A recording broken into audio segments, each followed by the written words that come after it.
Hello and welcome to Magadh Education. तो चलिए आज हम लोग शुरू करते हैं। यहाँ पे आज हम लोग का लेक्चर नंबर 4। टोटल हम लोग क्या कर चुके हैं, 3 हम लोग क्लास कर चुके हैं। आज हम लोग का जो है वो यहाँ पे चौथा क्लास रहने वाला है। और ये जो चौथा क्लास रहने वाला है इसमें हम लोग क्या शुरू किए थे, तो हम लोग जो है वो हम लोग क्या किए थे, जीके जीएस का प्रैक्टिस सेशन क्लास हम लोग क्या किए थे, शुरू किए थे। जिसमें हम लोग ना केवल यहाँ पे आंसर को टिक लगाकर आगे बढ़ते हैं, बल्कि साथ साथ हम लोग क्या करते हैं, यहाँ पे जो भी क्वेश्चन आपका रहता है उसका सारा टॉपिक को हम लोग क्या करते हैं, कवर करते हैं, ताकि आगे जब भी आपका वो क्वेश्चन दिखे तो आप क्या करें, यहाँ पे 100% वो क्वेश्चन को सॉल्व करके आंसर लगा सके। तो चलिए हम लोग शुरुआत करते हैं, ज्यादा टाइम नहीं लेंगे आप लोगों का, डायरेक्ट शुरुआत करते हैं हम लोग क्वेश्चन पे। और जो भी आपका पीडीएफ है वो आपको व्हाट्सएप ग्रुप और टेलीग्राम ग्रुप में सेंड कर दिया गया है। तो सिंपली आप क्या कर सकते हैं, टेलीग्राम ग्रुप को और व्हाट्सएप ग्रुप को ज्वाइन करके क्या कर सकते हैं, पीडीएफ को आप पढ़ाई कर सकते हैं। या फिर आप डिस्क्रिप्शन में देख सकते हैं, सिंपल सा वहां पे व्हाट्सएप ग्रुप का टेलीग्राम ग्रुप का लिंक दिया गया है। तो आप इस लिंक के भी जरिए क्या कर सकते हैं, ज्वाइन कर सकते हैं।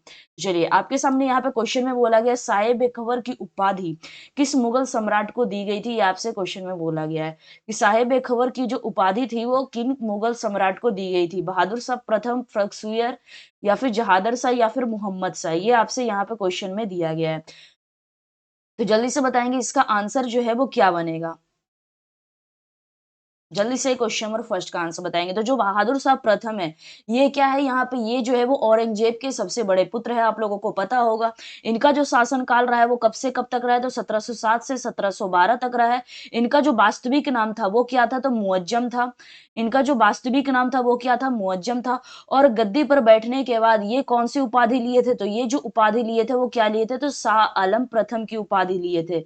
शाह आलम प्रथम की ये क्या लिए थे, यहाँ पे उपाधि लिए थे। और औरंगजेब के बाद जो है वो पहला मुगल सम्राट था, कौन, बहादुर शाह जफर, बहादुर शाह यहाँ पे प्रथम। अब बात करते हैं यहाँ पे फर्रुखसियर की। तो जो फर्रुखसियर थे, इन्हें जो है वो क्या कहा जाता था, इन्हें जो है वो आपका यहाँ पे साहिब बेखबर कहा जाता था क्या, तो नहीं, इन्हें जो है वो साहिब बेखबर नहीं कहा जाता था। इनका जो शासनकाल रहता था वो 1713 से 1719 तक था। ठीक है, 1717 में अंग्रेजों को प्रसिद्ध क्या किए थे, इन्होंने जारी किया था, प्रसिद्ध फरमान जारी किया था, आप लोगों को पता होगा। सैयद बद्दू जिन्हें किंग मेकर कहा जाता है, उन्होंने क्या किया था, इनका प्रभाव जो है इनके ऊपर बहुत रहा था।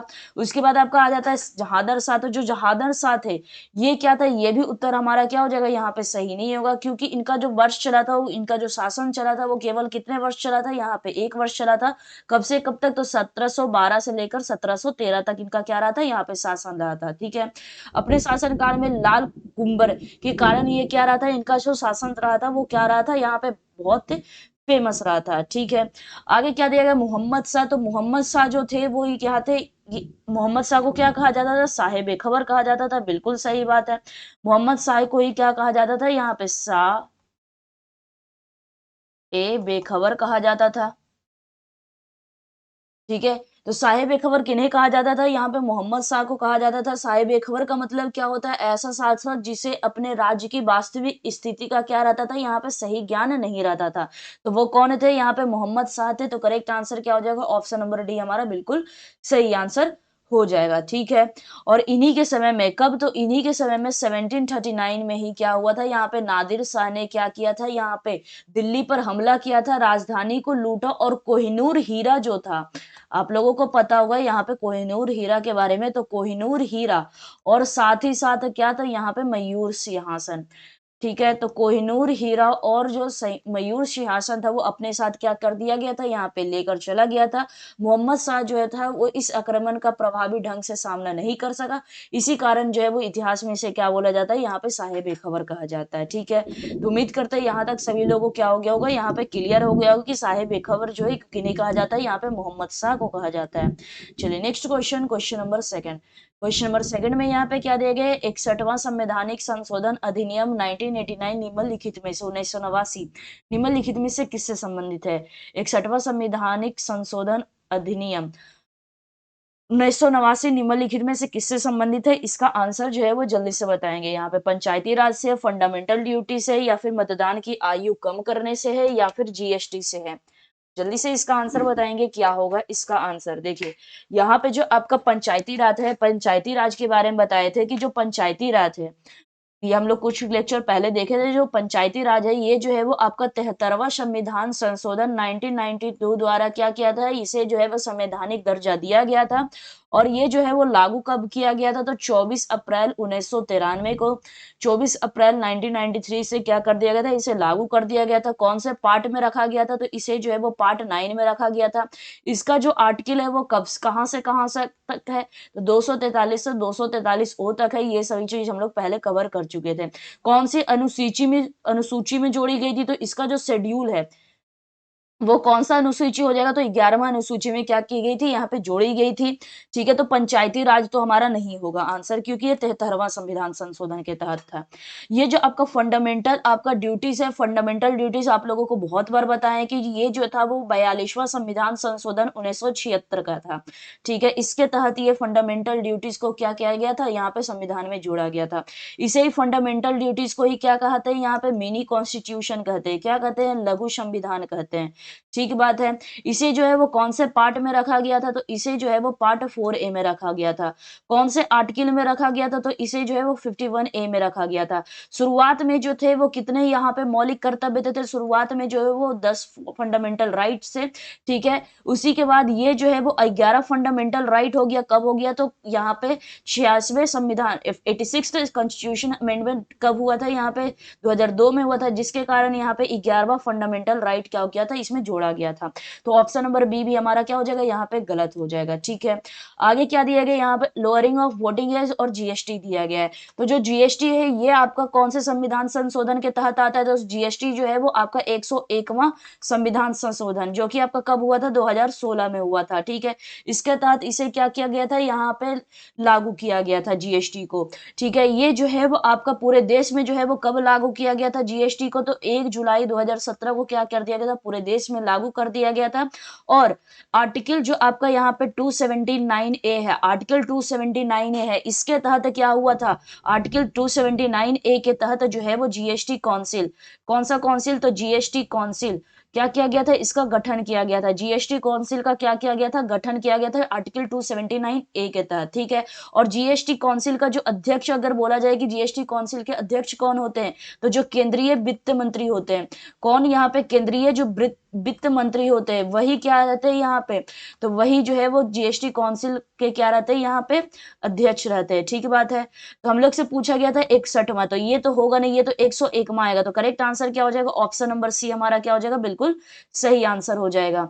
ये जो मतदाता की आयु कम करना, ये कौन से संविधान संशोधन के तहत जोड़ा गया था, यहाँ पे 61वां संविधान संशोधन 1989 के तहत क्यों जोड़ा गया था, जिसमें जो मतदाता वोटिंग एज था वो 21 वर्ष से क्या कर दिया गया था, 18 वर्ष घटाकर कर दी गई थी। ठीक है, तो यह हमारा क्या हो जाएगा, correct answer option number C हमारा क्या हो जाएगा, बिल्कुल सही आंसर हो जाएगा। ठीक है बात है। चलिए नेक्स्ट बढ़ते हैं क्वेश्चन नंबर 3 की तरफ। क्वेश्चन नंबर 3 में क्या दिया गया, यहाँ पे सामाजिक धार्मिक संगठन प्रार्थना समाज के संस्थापक जो थे वो कौन थे, ये आप लोगों को बताना है। सामाजिक धार्मिक संगठन प्रार्थना समाज के संस्थापक कौन थे, who was the founder of the socio religious organisation Prarthana Samaj, Jyotiba Phule, Atmaram Pandurang, राजा राम मोहन राय या फिर दयानंद सरस्वती।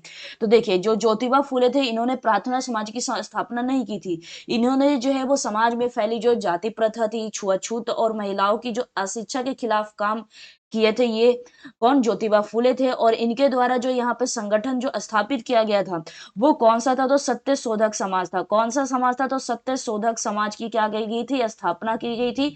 कब की गई थी, यहाँ पे 1873 में। और किनके द्वारा, यहाँ पे ज्योतिबा फूले के द्वारा। और यही जो ज्योतिबा फूले है, इनकी जो पत्नी थी, ज्योतिबा फूले की जो पत्नी थी वो कौन थी, जल्दी से बताएंगे, यहाँ पे सावित्री बाई फूले। कौन हो जाएगी, यहाँ पे सावित्री बाई फूले हो जाएगी। कौन हो जाएगी, यहाँ पे सावित्री बाई फूले हो जाएगी। ठीक बात है। तो जो सावित्री बाई फूले थी वो भारत की क्या हो गई, यहाँ पे भारत की फर्स्ट फीमेल टीचर, मतलब पहली महिला शिक्षिका। कौन हो जाएगी, पहली महिला शिक्षिका के नाम से किन्हें जाना जाता है, तो सावित्री बाई फूले, जो कि ज्योतिबा बाई फूले की क्या थी, यहाँ पे पत्नी थी। ठीक है, तो ये जो हो जाएगा वो हमारा ऑप्शन नंबर ए नहीं हो जाएगा, क्योंकि ये सत्यशोधक समाज से रिलेटेड है। फिर क्या दिया गया यहाँ पे, आत्माराम पांडुरंग, तो हाँ बिल्कुल सही है। करेक्ट आंसर ही क्या हो जाएगा, ऑप्शन नंबर बी हमारा आत्माराम पांडुरंग क्या हो जाएगा, बिल्कुल सही आंसर हो जाएगा। प्रार्थना समाज की जो स्थापना की गई थी वो आत्माराम पांडुरंग के द्वारा की गई थी। कब की गई थी, तो 1867 में। ठीक है, और कहाँ की थी, तो यह बॉम्बे में। कहाँ की थी, तो बॉम्बे में। बॉम्बे में आज का प्रेजेंट नाम क्या है, यहाँ पे मुंबई है।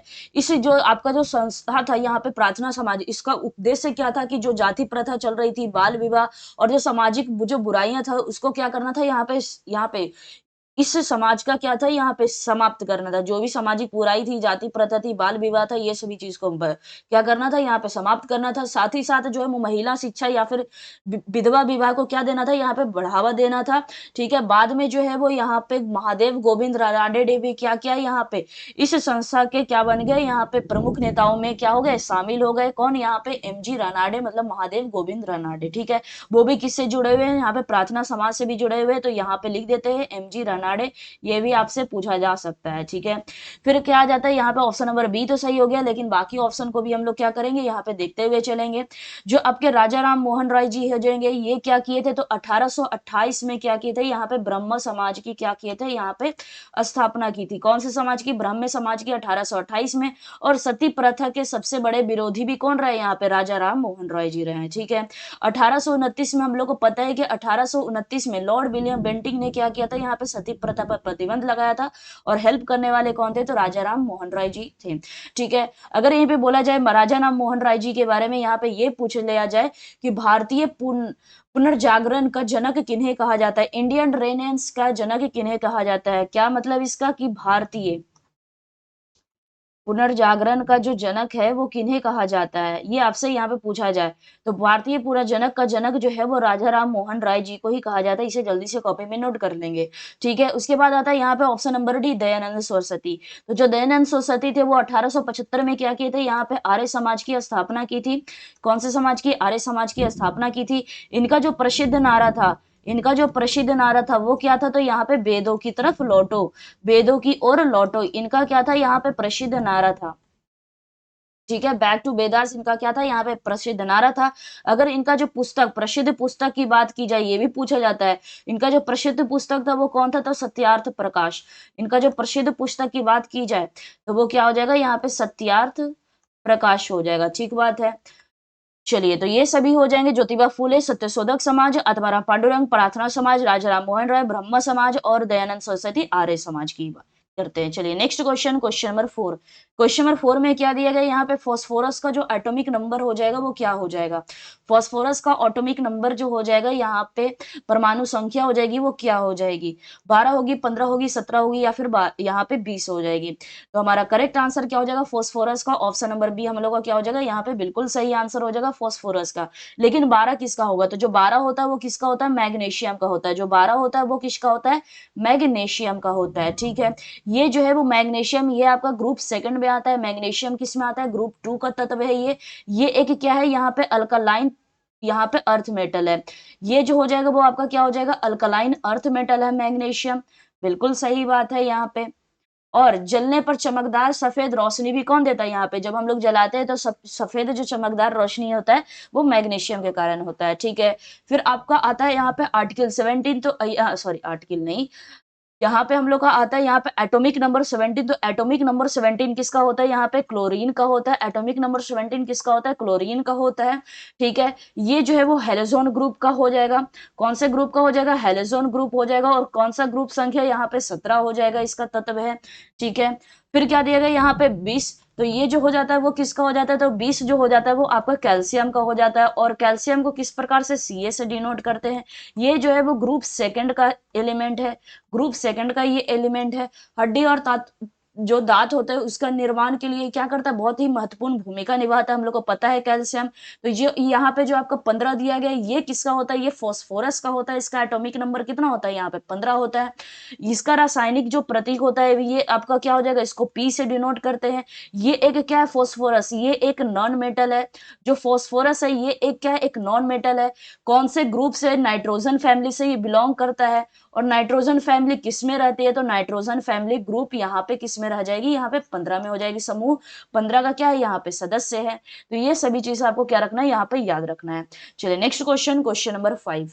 क्वेश्चन नंबर 5 का आंसर बताएंगे, क्या होगा इसका आंसर। क्वेश्चन नंबर 5 का आंसर बताएंगे। क्वेश्चन नंबर 5 में क्या दिया गया, यहाँ पे भारतीय संविधान के किस अनुच्छेद के तहत राष्ट्रपति जो है वो सर्वोच्च न्यायालय की राय मांग सकते हैं, ये आपसे यहाँ पे क्वेश्चन में पूछा गया है। जल्दी से इसका आंसर बताएंगे, क्या होगा इसका आंसर। तो हम लोग को पता है, हम लोग फिर से रिवाइज कर लेते हैं राष्ट्रपति से रिलेटेड जो जो आर्टिकल होते हैं। जैसे देखिए यहाँ पे आर्टिकल 52 आपको बताए थे कि क्या हो जाएगा, जल्दी से बोलते जाएंगे, रिवाइज करते जाएंगे, यहाँ पे लिखेंगे इतना नहीं। तो आर्टिकल 52 आपका यहाँ पे राष्ट्रपति का पद होता है। आर्टिकल 53 जो होता है वो क्या होता है, यहाँ पे संघ की कार्यपालिक शक्ति जो होती है वो किसमें निहित होती है, राष्ट्रपति में नहीं होती। तो ये हमारे लोग का आर्टिकल 53 में बोला गया है। आर्टिकल 54 जो है वो राष्ट्रपति के चुनाव से रिलेटेड है। आर्टिकल 56 राष्ट्रपति का कार्यकाल से, जो कि कितने वर्षों का होगा, 5 वर्षों का होगा। अगर महाभियोग की बात की जाए तो कौन से आर्टिकल में आता है, आर्टिकल 61 में, इम्पीचमेंट की। अगर क्षमादान करने की शक्ति, अगर यहाँ पे राष्ट्रपति की बात की जाए तो क्षमादान करने की शक्ति जो है वो राष्ट्रपति की किस में, आर्टिकल 72 में। आर्टिकल 74 में क्या है, तो आर्टिकल 74 में हो जाएगा, यहाँ पे राष्ट्रपति को मंत्रिपरिषद क्या करती है, यहाँ पे सलाह देती है।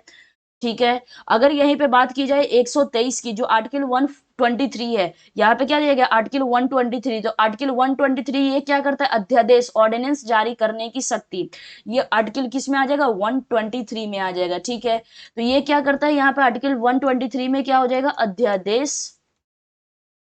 जारी करने की शक्ति। तो पूरा हम लोग प्रेसिडेंट से रिलेटेड आर्टिकल भी क्या कर लिए, रिवीजन कर लिए जल्दी से।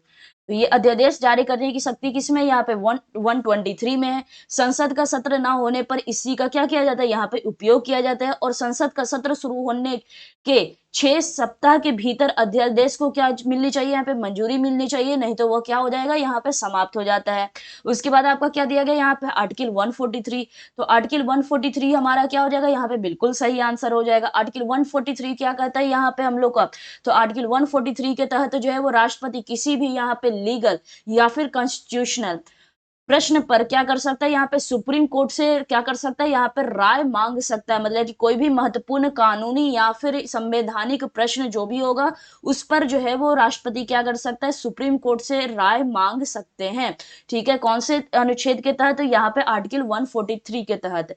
ठीक है। इसे जो है वो राष्ट्रपति का परमाधिकार कहा जाता है। क्या कहा जाता है, परमाधिकार कहा जाता है। ध्यान रहे, सुप्रीम कोर्ट अपनी राय देता है, लेकिन राष्ट्रपति के लिए उसे मानना अनिवार्य नहीं होता है। वो मान भी सकते हैं, नहीं भी मान सकते हैं। ठीक है। तो राष्ट्रपति जो है वो राय किससे लेते हैं, किसी भी लीगल या फिर संवैधानिक प्रश्न पर, तो वो लेते हैं यहाँ पे सुप्रीम कोर्ट से। ये कौन से आर्टिकल में लिखा गया, 143 में लिखा गया। करेक्ट आंसर क्या हो जाएगा, ऑप्शन नंबर बी हम लोग का बिल्कुल सही आंसर हो जाएगा। लेकिन यहीं पे बात की जाए 72 में, तो अभी बताए थे यहाँ पे क्षमादान करने की शक्ति है। यहाँ पे किसकी क्षमादान करने की शक्ति, कौन करेगा क्षमादान, तो कौन करेंगे, यहाँ पे राष्ट्रपति करेंगे। ठीक है। उसके बाद आपका आता है 356। तो 356 में यहाँ पे क्या हो जाएगा, तो इसमें आता है यहाँ पे राष्ट्रपति शासन। 356 में क्या लिखा गया, यहाँ पे राष्ट्रपति शासन के बारे में लिखा गया है।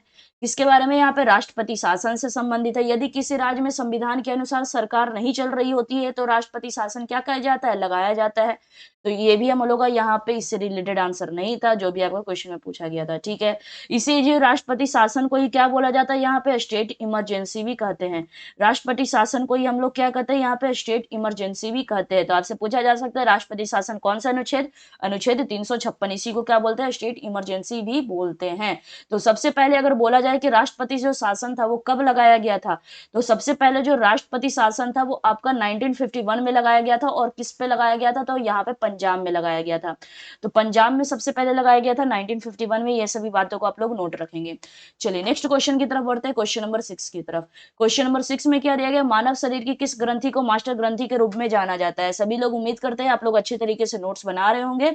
और हम लोग अभी तक टोटल 3 ही क्लास कर चुके हैं, लेकिन हम लोग बहुत चीज पढ़ चुके हैं। तो आप लोग क्या करते रहिएगा, यहाँ पे रिवीजन करते रहिएगा। ठीक बात है। नहीं रिवीजन करेंगे तो अदरवाइज आप क्या करेंगे, यहाँ पे भूल जाएंगे। फिर आपको क्या हो जाएगा, यहाँ पे सारा चीज माइंड से निकल जाएगा। फिर इस चीज को पढ़ने के लिए आपको फिर से पूरा पढ़ना पड़ेगा। इसीलिए जो है वो डेली डेली थोड़ा थोड़ा ही पढ़ते रहिए। थोड़ा थोड़ा ही आपको क्या करते रहना है, यहाँ पे थोड़ा सा मेहनत करते रहना है। चलिए क्वेश्चन में क्या बोला गया, यहाँ पे मानव शरीर की किस ग्रंथि को मास्टर ग्रंथि के रूप में जाना जाता है, थायराइड, एड्रिनल, पिट्यूटरी या फिर पैनक्रियास। जल्दी से इसका आंसर बताएंगे इसका आंसर।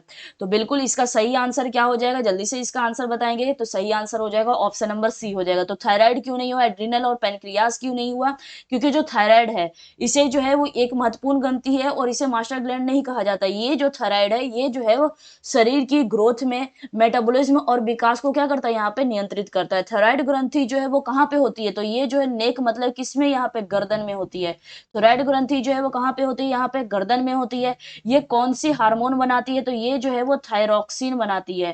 क्या बनाती है, यहाँ पे थायरॉक्सिन बनाती है। क्या बनाती है, यहाँ पे थायरॉक्सिन हार्मोन को क्या करती है, ये बनाती है। ठीक बात है।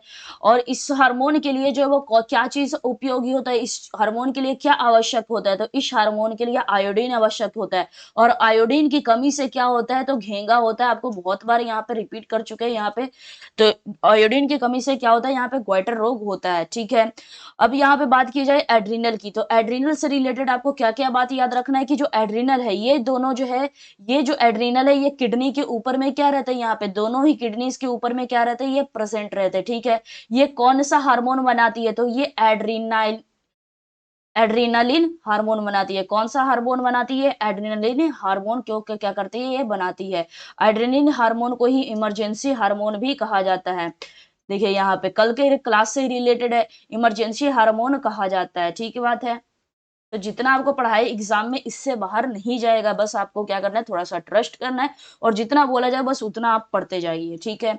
उसके बाद आपका क्या दिया गया, यहाँ पे पैनक्रियाज दिया गया। तो जो पैनक्रियाज हो जाएगा ये आपका क्या हो जाएगा, तो इसे जो पैनक्रियाज है, ये जो है इसका मुख्य काम क्या होता है, यहाँ पे ब्लड शुगर को क्या करना रहता है, यहाँ पे नियंत्रित करना इसका मुख्य काम है। और इनके द्वारा अग्नाशय के द्वारा जो बनाया गया हार्मोन है, वो कौन कौन सा हार्मोन हो जाएगा, तो इंसुलिन। और कौन सा हार्मोन हो जाएगा, तो ग्लूकागोन। ये सभी जो हो जाएगा वो हार्मोन क्या करता है, यहाँ पे पैनक्रियास बनाता है। और इंसुलिन जो है वो क्या करता है, यहाँ पे ब्लड शुगर जो होता है, ये जो ब्लड शुगर होता है इसका काम जो है वो क्या करना, ब्लड शुगर को कम करना है। और ग्लूकागोन को ब्लड शुगर को क्या करता है, यहाँ पे बढ़ाता है। ग्लूकागोन क्या करता है, ब्लड शुगर को क्या करता है, यहाँ पे बढ़ाता है। तो इंसुलिन की कमी से जो है वो कौन सा रोग होता है, तो मधुमेह डायबिटीज होता है। तो हम लोग का जो पिट्यूटरी दिया गया, क्या पिट्यूटरी को ऐसे ही छोड़ देंगे, नहीं छोड़ेंगे। पिट्यूटरी को क्या कहा जाता है, यहाँ पे मास्टर ग्लैंड कहा जाता है, क्योंकि ये जो शरीर की लगभग सभी को क्या, सभी जितने भी यहाँ पे इंडोक्राइन ग्लैंड्स को क्या करते हैं, यहाँ पे नियंत्रित करने का काम करती है। कौन, तो यहाँ पे पिट्यूटरी ग्लैंड। ठीक है। तो जितने भी इंडोक्राइन ग्लैंड्स हैं, जितने भी अंतःस्रावी ग्रंथियां हैं, उनको क्या करना है, यहाँ पे उनको जो है नियंत्रित करने का काम करती है। कौन, यहाँ पे पिट्यूटरी ग्लैंड काम करती है। ठीक बात है। तो ये सभी को आप लोग क्या रखना है, यहाँ पे याद रखना है। और इसे जो है ये कौन सा हार्मोन बनाती है, तो ये जो है वो ग्रोथ हार्मोन बनाती है। कौन सा हार्मोन, तो हो जाएगा यहाँ पे ग्रोथ हार्मोन बनाती है।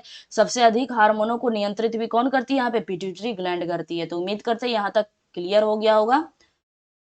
चलिए next question, question number 7। Question number 7 का आंसर बताएंगे, क्या बनेगा इसका आंसर। क्वेश्चन नंबर 7 में क्या दिया गया, भारतीय संविधान में एकल नागरिकता की अवधारणा किस देश से ली गई है।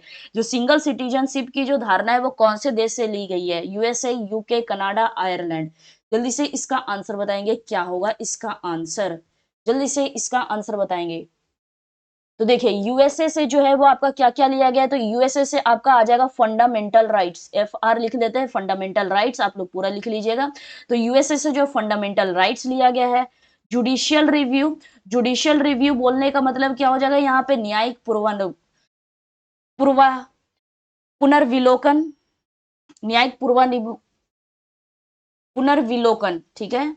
यहाँ पे थोड़ा सा मिस्टेक हो रहा है, यहाँ पे न्यायिक पुनर्विलोकन। उसके बाद आपका आ जाएगा इंडिपेंडेंट जुडिशियरी, कभी कभी बोलने में ऊपर नीचे हो जाता है। ठीक है। यहाँ पे पहला क्या लिया गया, फंडामेंटल राइट्स लिया गया, जुडिशियल रिव्यू। इंडिपेंडेंट जुडिशियरी जो है वो भी कहां से लिया गया, तो यहाँ पे यूएसए से लिया गया, स्वतंत्र न्यायपालिका। उसके बाद जो यहाँ पे राष्ट्रपति पे जो महाभियोग लगेगा कौन से आर्टिकल के तहत, जल्दी से बताएंगे। और ये भी कहां से लिया गया, तो impeachment on president, impeachment of president, ये भी कहां से लिया गया यहाँ पे, तो ये भी जो है वो यूएसए से लिया गया है। ठीक है। नेक्स्ट बात करते हैं यहाँ पे हम लोग कनाडा की। यहाँ पे तो कनाडा से क्या क्या आ जाएगा, तो कनाडा से जो है वो यहाँ पे एकल सिंगल सिटीजनशिप लिया गया है क्या, बिल्कुल भी नहीं। कनाडा के लिए जो प्रमुख प्रावधान हो जाएंगे वो क्या हो जाएंगे, तो मजबूत केंद्र के साथ संघीय व्यवस्था। यहाँ पे केंद्र और केंद्र द्वारा क्या हो जाएगा, यहाँ पे राज्यपाल की नियुक्ति हो जाएगी। राज्यपाल की नियुक्ति किनके द्वारा होगी, यहाँ पे केंद्र के द्वारा। ये भी कहाँ से लिया गया, ये सब भी कनाडा से लिया गया है। फिर आ जाता है आपका रेस्यूडरी पावर, कौन सा पावर, तो रेस्यूडरी पावर मतलब कि अवशिष्ट शक्तियां। ये भी सब भी कहां से ली गई है, यहाँ पे अपशिष्ट शक्तियां केंद्र को, तो ये सभी कनाडा का यहाँ पे ये प्रावधान है। फिर आपका क्या आ जाएगा यहाँ से आयरलैंड, तो आयरलैंड से यहाँ पे कौन कौन सा प्रावधान लिया गया है, तो डीपीएसपी लिया गया है। फिर राष्ट्रपति के निर्वाचन की पद यहाँ पे पद्धति, राष्ट्रपति का जो निर्वाचन की पद्धति हो जाएगा,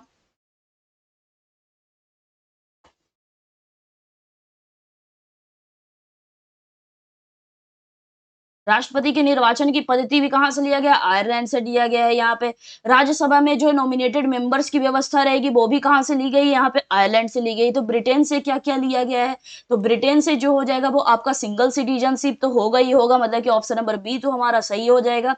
इसी के साथ साथ जो यहाँ पे ब्रिटेन से लिया गया वो क्या हो जाएगा, पार्लियामेंट्री सिस्टम, मतलब कि संसदीय शासन प्रणाली हो जाएगा। क्या हो जाएगा, संसदीय शासन प्रणाली। ठीक है, इसी के साथ साथ आपका लिया गया कैबिनेट प्रणाली। इसी के साथ साथ लिया गया कानून का शासन। कानून का शासन बोलने का मतलब क्या, रूल ऑफ लॉ। इसी से याद रखेंगे आपको संसदीय विशेषाधिकार। ठीक है, ये सभी चीज जो है वो आपका कहां से लिया गया है, तो आपका यूके ब्रिटेन से लिया गया है। तो ये सभी चीज को आपको क्या रखना है, यहाँ पे याद रखना है। चलिए हम लोग बढ़ते हैं अब नेक्स्ट क्वेश्चन की तरफ, क्वेश्चन नंबर 8 की तरफ। कौन सा दर्रा श्रीनगर से लेह से जोड़ता है, कौन सा दर्रा जो है वो श्रीनगर को लेह से जोड़ता है, नाथुला, जोजिला, रोहतांग पास, रोहतांग दर्रा, या फिर सिप्ला सिपकिला। जल्दी से बताएंगे यहाँ पे। तो जो यहाँ पे जो नाथुला है, ये जो है वो आपका यहाँ पे क्या, यहाँ पे श्रीनगर को लेह से जोड़ता है, तो बिल्कुल भी नहीं। ये जो दर्रा है वो सिक्किम में भारत और चीन की सीमा पर क्या है, ये नाथुला जो है वो आपका सिक्किम में, ये कहाँ पे स्थित है, तो ये जो है वो सिक्किम में है कहाँ पे, ये सिक्किम में है। और ये भारत प्लस चीन, भारत और चीन मतलब जो तिब्बत की सीमा पर क्या है, ये स्थित है। तो ये तो हम लोग का नहीं होगा क्योंकि ये भारत और चीन को जोड़ता है। इसे जो है वो नाथुला को क्या माना जाता है, यहाँ पे सिल्क रूट मतलब कि रेशम मार्ग। क्या यहाँ पे सिल्क रूट मतलब क्या हो जाएगा, यहाँ पे रेशम मार्ग। तो रेशम मार्ग का हिस्सा ये क्या किया जाता है, ये नाथुला को माना जाता है। ठीक है, और समुद्र तल से जो लगभग है इसका जो ऊंचाई है वो कितने मीटर ऊपर ये स्थित है, तो ये जो है समुद्र तल से ये आपका 4310 मीटर की ऊंचाई पर ये क्या है, यहाँ पे स्थित है। ठीक है, अगर यहाँ पे बात की जाए यहाँ पे जोजिला की, तो बिल्कुल सही आंसर है जोजिला ही हमारा क्या हो जाएगा, यहाँ पे बिल्कुल सही आंसर हो जाएगा। जो कि क्या करता है, यहाँ पे श्रीनगर और लद्दाख को क्या करता है, यहाँ पे जोड़ता है। लेह से क्या करता है, यहाँ पे जोड़ता है। ये जो है वो जम्मू कश्मीर और लद्दाख के बीच में ये क्या है, जोजिला जो है वो स्थित है। किसके किसके बीच में, तो जम्मू कश्मीर और लद्दाख के बीच में ये क्या है, यहाँ पे जोजिला स्थित है। ठीक है, तो करेक्ट आंसर ही कौन सा हो जाएगा, ऑप्शन नंबर बी हम लोग का बिल्कुल सही आंसर हो जाएगा। अगर यहीं पे बात की जाए यहाँ पे रोहतांग पास, तो रोहतांग पास जो है ये कहाँ पे है, तो ये जो रोहतांग पास है ये जो है वो हिमाचल प्रदेश में है। रोहतांग पास कहाँ है, हिमाचल प्रदेश में। किसको किसको जोड़ता है, तो रोहतांग पास जो है वो मनाली, मनाली को किससे जोड़ता है, तो मनाली को लाहौल स्पीति से जोड़ता है। किसको जोड़ता है, लाहौल स्पीति से जोड़ता है। ठीक है, अगर ये पे बात की जाए यहाँ पे सिपिका ला की, तो सिपिका ला भी कहाँ पे है, हिमाचल प्रदेश में ही है। ठीक है, ये भी जो है वो सिपिका ला ये भारत चीन की सीमा पर क्या है, यहाँ पे स्थित है। भारत चीन सीमा पर क्या है, यहाँ पे सिपिका ला स्थित है। ठीक है, अगर यहीं पे बात की जाए जो आपका बोमडिला पास है, जो आपका बोमडिला पास है, एक चीज लिखे लेंगे यहाँ पे, जो बोमडिला दर्रा है ये जो है वो कहाँ पे है, तो जो बोमडिला दर्रा है ये जो है वो अरुणाचल प्रदेश में है।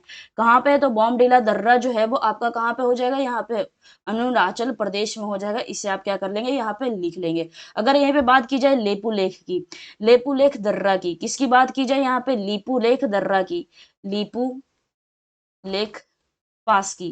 तो ये जो लीपू लेख पास है ये जो है वो कहाँ पे है, तो ये जो है वो उत्तराखंड में हो जाएगा। लीपू लेख दर्रा कहाँ हो जाएगा, यहाँ पे उत्तराखंड में हो जाएगा।